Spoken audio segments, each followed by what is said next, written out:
સુરતના ચર્ચિત નક્ષત્ર safe volt ચોરી કાંડમાં વધુ એક મોટો ખુલાસો થયો છે। હવે ચોરીનો કુલ આંકડો 3.49 કરોડ સુધી પહોંચી ગયો છે।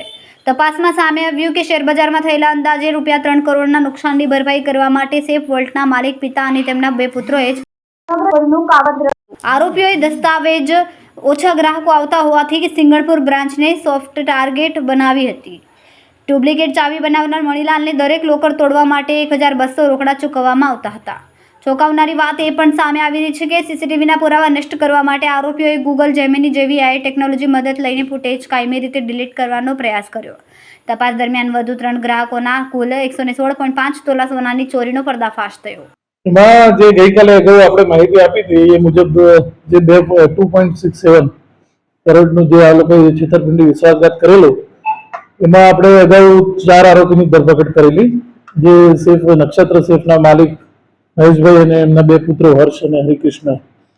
તેમજ આ જે લોકર તોડવા માટે એમને જેની મદદ લીધેલી એ મણીલાલની પણ રાત્રે એ દિવસે ધરપકડ કરવામાં આવેલી અને એ 4 આરોપીઓની પૂછપરછ દરમિયાન આ જે દાગીનાને એ લોકોએ જે વિશ્વાસઘાત કરી મેળવેલા એ કઈ જગ્યાએ યુઝ વાપરે છે, વેચ્યા છે કે એ દિશામાં તપાસ ચાલુ હતી।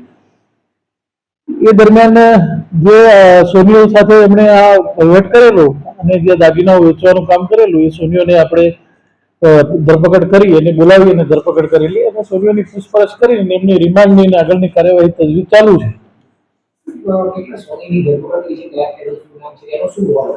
જે અત્યારે અમે 2 સોનીની ધરપકડ કરેલી છે, એમાં એકનું નામ કૌશલ છે અને કૌશલ સોની અને બીજાનું નામ છે મિતેશ।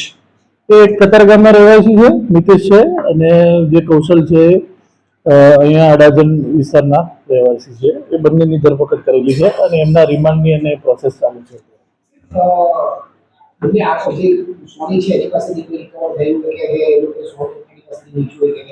હા, સોની પાસેથી અત્યારે સુધીમાં આપણે જે આરોપીઓ સાથે જે એમને પૈસાની ચૂકવણી કરેલી એના બેંક ટ્રાન્ઝેક્શન જે છે એ મેળવ્યા છે અને તેમજ થોડી રોકડ રકમ પણ એમની પાસેથી મેળવેલી છે।